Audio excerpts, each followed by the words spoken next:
What is going on? It's Alex coming back at you with another video, and today we're going to be breaking down the biggest winners and the losers from the 2025 NFL Combine. Day one, that includes the edge rushers, defensive interiors, as well as linebackers. If you are new, feel free to like, comment, and subscribe. We streamed for 4.5 hours yesterday, and we're going to be doing another really awesome stream today. So if you're watching this and you want to be able to look at the defensive backs, probably the tight ends as well, feel free to stick around. Would love to have you guys here. Let's get into this. Let's have a great time. We're supposed to have a fireworks day, and so let's recap what happened yesterday. Hopefully it's ran a little bit better, but our number one biggest riser, biggest winner, I guess not the biggest riser, but the biggest winner is Shedeur Sanders, confirming that he is as athletic as what we thought.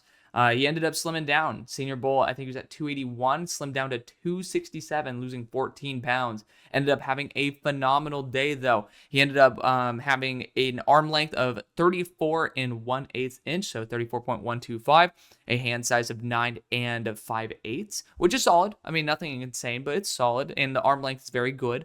But then when you look at this, a 21.89 top 40 speed, 4.59 40-yard dash, along with a 158 10-yard split, 40-inch vertical, 10-11 broad. And so, obviously, except for the college production, it lines up with Myles Garrett. It just depends on how optimistic a team is going to be with the 4.5 total sacks, which, again, sacks are a little bit of an issue when it comes to translatability, but at the end of the day, you got to finish in the NFL. But I'm personally a pressure believer myself rather than going after all the sacks. So Shedeur Sanders has very, very, very high ceiling. You can send him to Chicago with Dennis Allen. Everyone's talking about him going to the Saints. I would say probably my top destinations are, as the Dream Fit suggests, the Commanders. But on top of that, I would arguably toss in the Patriots via trade back. I really do trust Mike Vrabel to get the most out of him. Then maybe Chicago there with Dennis Allen. But let's continue on. Let's talk about the rest of the risers. There's been enough people who have been slobbering on the Kool-Aid, so to speak, for Shedeur Sanders. But Braden Swinson, love this guy. Braden Swinson, obviously, people talk about the hype train. I am the conductor. I'll take credit for that. He was somebody who I put in my top 10 before anybody has even put him in the top 32.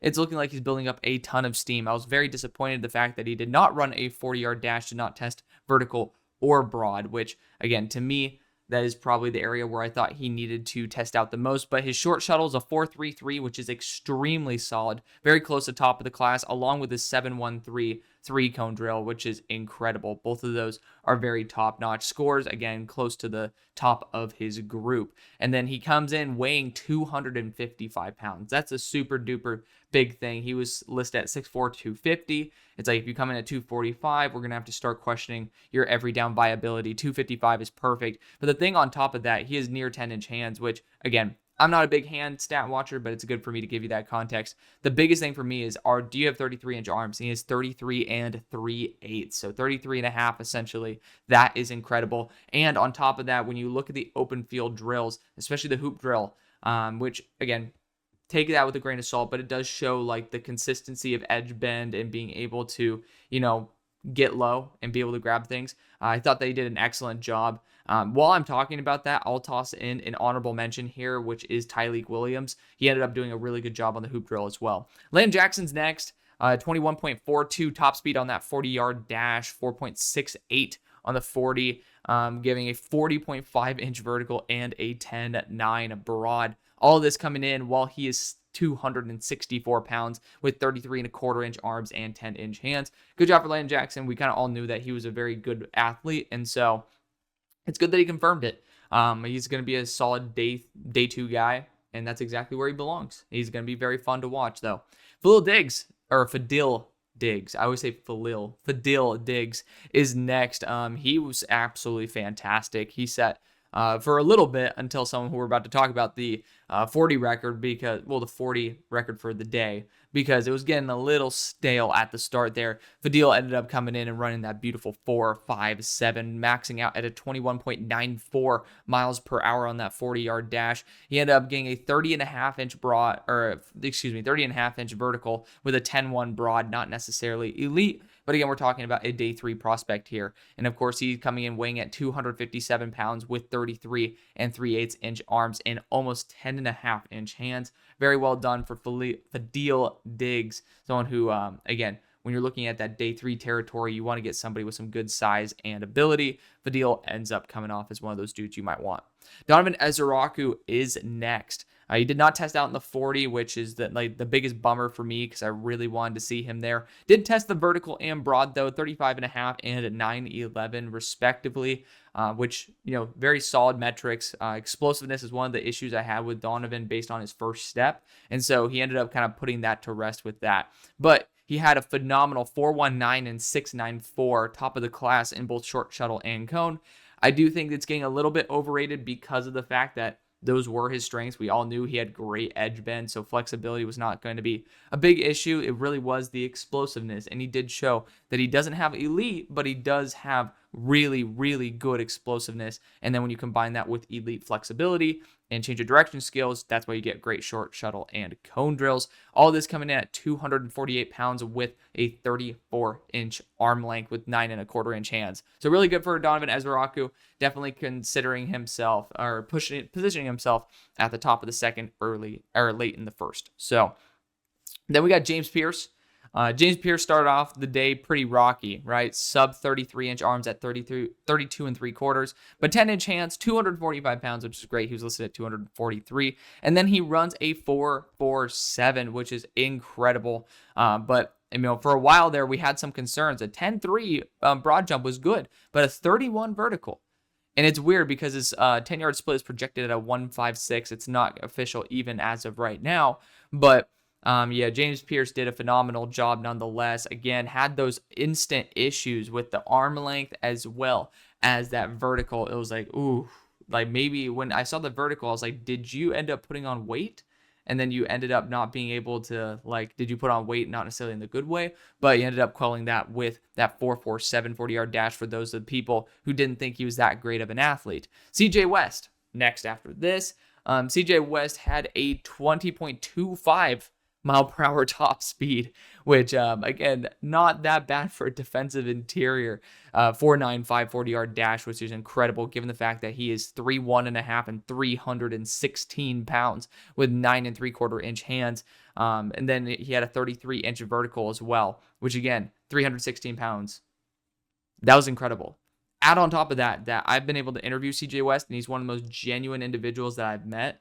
Really, really good player. I could see him sneaking into the top 100. But Jahad Campbell's next. Ended up taking some edge drills after all the linebackers did their thing, but he ended up capping off his 40-yard dash with an extremely impressive 22.62 miles per hour. Again, this is in shorts and a t-shirt, but at the same time, good to see that you have that speed. 4.52 on the 40-yard dash, which is very, very solid. I was honestly thinking he might reach into the 4.4s, but a 10.7 broad as well, which does compete with the top of the class. All this while having 235 pounds, 10.5-inch hands with 32.5-inch arms. So, definitely proving that he is edge versatile. I really wanted to see how he would do it in the short shuttle and the cone, given that I think his explosiveness is awesome and his change of direction is insane, but we did not get that this time.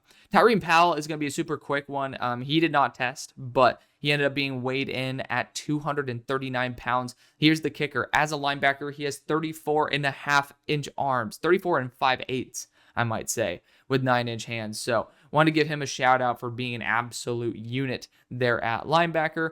Demetrius Knight, man, you watch his tape and you can tell this guy has a good top speed, but his acceleration is pretty ass. Like on tape, it was really bad. And he dropped some weight. He got down to 235 pounds. And you might say okay, well, that's good, right? I assume, or maybe they mislisted him and based on his tape, he'd probably be running a 4.7 flat. No, he ran 22.76 miles per hour as a top speed with a 4.58 40-yard dash. He had only a 31.5-inch vertical, which again, I would want a little bit more with that. It does kind of quell into the acceleration there, but a 9.10 broad. And then he had a 4.25 short shuttle and a 7.12 cone, right up there with Braden Swinson, just above him in both of those. But Demetrius Knight, though, with that 4.58, I knew he had the top speed, but I did not think that he'd be able to get the acceleration to get to that point. Does still have some questions in terms of acceleration or explosiveness based on that vert, but I do see that he is a better athlete now than he was on the field, which is a great sign because going forward, hopefully he doesn't lose the athleticism he just earned over this training session. Jordan Burch, got to toss him in as an honorable mention. And then, of course, I tossed him in on the list because I love Jordan Burch. You can tell I added him after I added everybody else. But Jordan Burch is awesome. Ended up coming in at 279 pounds with 33-inch arms and 9.5-inch hands. Ran 21.85 miles per hour with a 4.67 40-yard dash. Again, someone who is 13 pounds lighter, or excuse me, 12 pounds lighter than him, got 0.1 seconds, or not even 0.1 seconds, I should say, 0.08 seconds faster in the 40, and getting a lot more love than Jordan Burch is for that. Jordan Burch is pretty damn awesome, a 1.66 10-yard split, which again is as good as Landon Jackson. So, like, shout out to Jordan Burch, did a fantastic job. Let's go into a little bit more of the downside of the things, which is our biggest loser, which is Antoine Powell-Ryland. This whole entire offseason has been absolute garbage for someone who I had a lot of faith in based on how he performed on tape. But, I mean, again, production is production. The thing is, here's the biggest kick in the balls, because he ran 21.14 miles per hour, a 4.69 40, which not great, but he's 260. Like, that's fine. But 36.5-inch vert, good explosiveness, 10.4 broad. You might say, why is this guy the biggest loser? It's because of the arm length, 31.25-inch arms. And it's like, when you're 31.25-inch arms, you're running 4.7. It's not going to be easy. It's going to be a very big uphill battle. So I'm just curious to see how he ends up performing. He does have some reps where I think he can play in 2-point. So maybe he will be used as a quasi outside linebacker with that good explosiveness. But I do have my concerns. When you are in the run game and you are going to be outlengthed by every single offensive tackle and nearly every guard, I just do have my concerns. So let's continue on. Let's talk about the other guys here. Colin Oliver, comes in and very similarly tested out fairly fine. 4.56 40, really good. 39-inch vertical, 10.6 broad, like awesome, like great athlete. But the thing is, we knew he was a great athlete. He's 240 pounds, awesome. Here's the kick in the balls: 30 and 6/8-inch arms. So he was taking edge reps at the Senior Bowl. He's kind of best for his pass rush as a linebacker. 9.5-inch hands as well. But when you have sub 31 arms, it's like, man, are you going to have to be a linebacker? And if he is, that takes away probably his best skill, which is being a legitimate pass rusher. So it's not like all is lost for Colin Oliver. It's just like maybe you do have to use him as a rotational inside linebacker for pass rushing, and then just kind of pray that the arm length doesn't get in the way, because the athleticism's off the charts. But again, it's those 30-inch arms that can really get to you. Mason Graham is on here mainly because, well, he was listed at 320. And he comes in at 296 pounds, 24 pounds under. And on top of that, he has 32-inch arms and 9 1/8-inch hands. Now, you might say, okay, well, it's not the end-all be-all. 32-inch arms is not like, killer. It's not horrible. Sub 300 is not horrible. But again, we're talking about him in the context of where he's at, right? And we're talking about him as almost like a guarantee at number 4 for being like the top option. We're talking about, hey, you could be like the Jeffrey Simmons type for Vrabel. And, when you end up being 25 pounds lighter than what coaches are expecting you to be, and you're not testing either until your pro day, it's just like, interesting. You don't have an elite measurable. So it's really hinging on the immeasurables. We'll see how that ends up working out, but there is some concern there for sure. Still think he goes top 10, but again, when we're talking about him in the top 4, when you have maybe a Travis Hunter potentially available, and you have him, you have, let's just say, because some people were thinking Will Johnson's going to test in the 4.3s. He's not going to be running today, but like, if let's just say somehow he does, he's in the mix as well. It's just like factors like you randomly bamboozling everybody and being 25 pounds lighter with mediocre arm length could end up being the difference maker in whether you get selected there or not. Anise Peoples is next. This one is a ball kicker for me because he's a really good athlete, but ended up not testing like it. 4.94 40-yard dash at a 20.47 top speed. For someone who's 282 pounds, I do want to put that caveat in there. Remember, Jordan Burch is 3 pounds lighter and had, what is that, 0.27 faster on the 40-yard dash. So it is what it is. But Anise Peoples comes in with 31 and 3/8-inch arms, 282 pounds, 9.5-inch hands. but then runs a 4.94 with a 1.74 split, a 32.5-inch vert. But here's the biggest kick in the balls: a 9.01 broad and a 4.7 short shuttle. That 4.7 short shuttle is only matched by Yaya Black in this group that we're talking about. That's bad. He probably should have ended up being the biggest faller. But for me, Antoine Powell-Ryland, just because he has those 31-inch arms as an edge rusher, and then not running elite either, like Aeneas could have been the biggest loser. And honestly, his grade is about to drop noticeably for me because, I mean, you see it on tape, which again, that tape matters the most. But these are legit testing numbers. Like, this is official. This is how he is as an athlete right now. And so, I mean, cool. You can be punchy in college. You can look exciting. But if you're putting toe to turf and you are at least maximizing your ability, cool. But that max doesn't look to be that high compared to what we might have thought it was. Yaya Black is next. He ran 18.34 miles per hour on the 40-yard dash with a 5.39 on the 40. 188 10-yard split, which, I mean, he's 340 pounds. It happens. 35-inch arms, which is awesome. 10.25-inch hands. But, I mean, really, really unathletic. You look at it, 25.5-inch vertical, 8.8 5-inch broad jump with a 4.72 short shuttle and a 7.63 cone.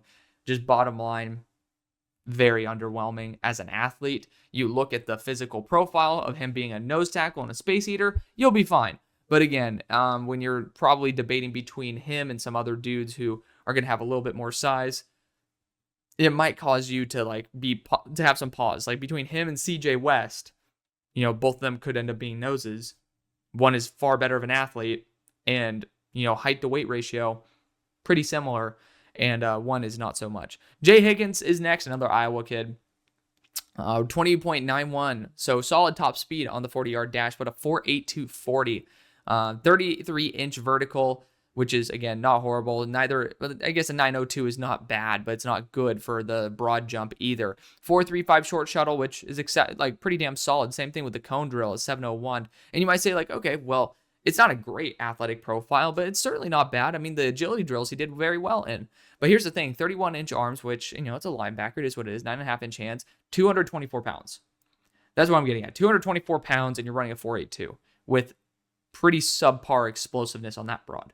So yeah, just for Jay, super high floor in terms of the IQ, but you look at the frame and the athleticism numbers do not match linebackers that are 224 pounds.